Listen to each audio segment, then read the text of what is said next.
The pounding on my front door echoed like a warning I couldn't ignore. When I opened it, I didn't find real police officers, but 3 men dressed in cheap uniforms with shiny badges that looked freshly printed. They called themselves the HOA police and claimed they were here to arrest me for breaking neighborhood rules. At first, I thought it was some twisted prank, but then their tone shifted, their eyes narrowed, and I realized this wasn't a joke. What they didn't know, though, was that they had just picked a fight with the wrong person. Because I wasn't just a homeowner, I was an FBI agent. For months, I had dealt with subtle hostility in my neighborhood. The Homeowners Association carried themselves like rulers of the street, enforcing petty rules with an iron fist. From the shade of my curtains, I often noticed how they targeted certain families more than others, mostly those who didn't look like them. They used citations, fines, and intimidation to push people out, disguising it all under community standards. I had moved into this neighborhood hoping for peace, not war. My job as an FBI agent was stressful enough, and I craved quiet evenings and simple mornings. But it didn't take long for me to see that my presence made some of them uncomfortable. They masked it behind fake smiles and forced politeness, yet every HOA meeting dripped with condescension. My lawn was inspected weekly, my trash bins cited for improper placement, while others with the same issues went untouched. The hostility grew more direct over time. Neighbors I had once greeted now whispered behind closed doors. Anonymous notes showed up in my mailbox telling me to move back where I belonged. I knew the signs. I had investigated hate groups before, and the pattern was the same. Small acts of exclusion building into something larger and more dangerous. Then came the morning when the so-called HOA police showed up. Their knock wasn't random. It was the culmination of weeks of quiet threats and staged complaints. What they expected was an easy target, someone who would submit out of fear. What they didn't know was that fear wasn't in my nature. I had faced down worse than their cheap uniforms and fake authority. And this time, the fight was personal. The 3 men outside my door weren't strangers. I had seen them at HOA meetings before, the self-appointed enforcers who strutted around with clipboards and smug smiles. Now they wore knockoff uniforms, black tactical pants, boots, and shirts with HOA police ironed across the chest in bold white letters. One even carried a plastic handcuff pouch on his belt. Like a child playing dress dash up, they claimed I was under arrest for violating community rules. The charges were laughable: packing my car in the wrong spot, trimming my hedges improperly, and allegedly lowering the value of the neighborhood. But the way they delivered it, with stiff posture and mock authority, was meant to intimidate. What disturbed me wasn't just the absurdity of their claims, it was the hostility in their voices, dripping with something far uglier than rule enforcement. Behind them, a small crowd of neighbors had gathered. Some watched with folded arms, satisfaction written on their faces, while others looked uneasy but stayed silent. That silence told me everything. This wasn't just a random act of harassment. TEAT was sanctioned, supported, and designed to humiliate my instincts as an agent kicked in. These men were escalating a situation with no legal authority, pretending to be law enforcement. Impersonating officers was a federal crime. But more than that, I could feel the underlying motive. I wasn't wanted here, not because of my hedges or my car, but because I didn't fit the mold of their perfect neighborhood. They were using their fake police squad as a weapon of exclusion. Instead of reacting with anger, I observed. I noted how one of them kept touching his pocket, perhaps where he had stashed something. I saw how another stood with his hand hovering near a baton-like object at his side. They weren't just playing dress-up. They were preparing for confrontation. Inside, my heart pounded, but my face remained calm. Years of field training had taught me to stay composed under pressure. I weighed my options carefully. I could expose myself immediately, flash my FBI credentials, and end their charade in seconds. But doing so would also reveal my identity to the entire crowd, potentially jeopardizing ongoing investigations. Instead, I let them continue, letting the tension rise. They demanded I step outside, announcing loudly that I was being detained.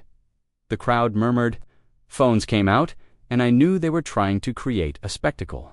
They wanted me humiliated on camera, dragged across the lawn by their fake police force, but I wasn't about to give them that satisfaction.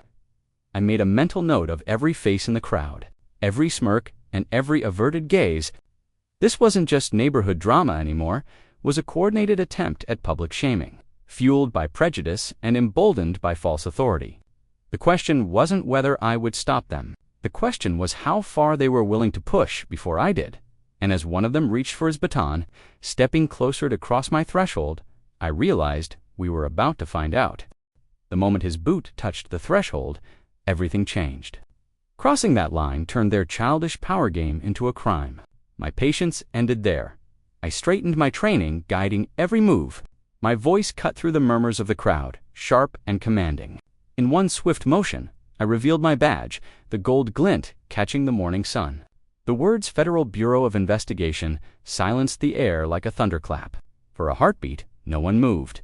The man with the baton froze mid-step, his face drained of color as the reality sank in.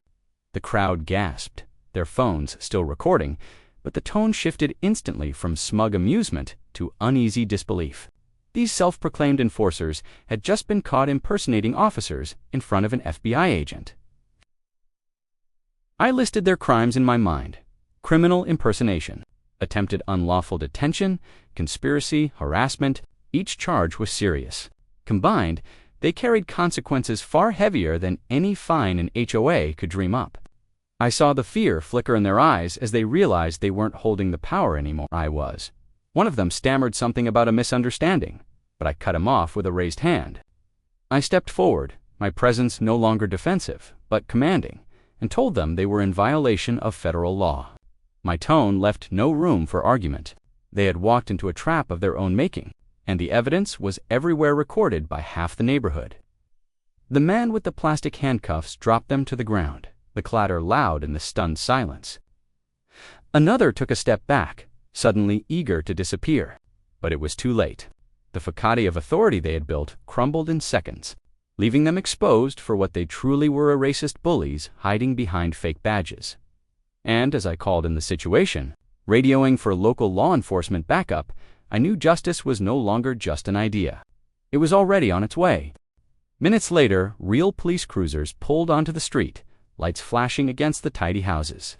The crowd that had once smirked and whispered now shifted nervously, some lowering their phones, others quietly slipping back inside. The officers stood pale and trembling as the truth came crashing down on them. The responding officers didn't hesitate. They secured the three imposters, cuffing them with real steel instead of the toy props they had brought. Their protests were weak, desperate claims of just enforcing rules and only doing what's best for the community.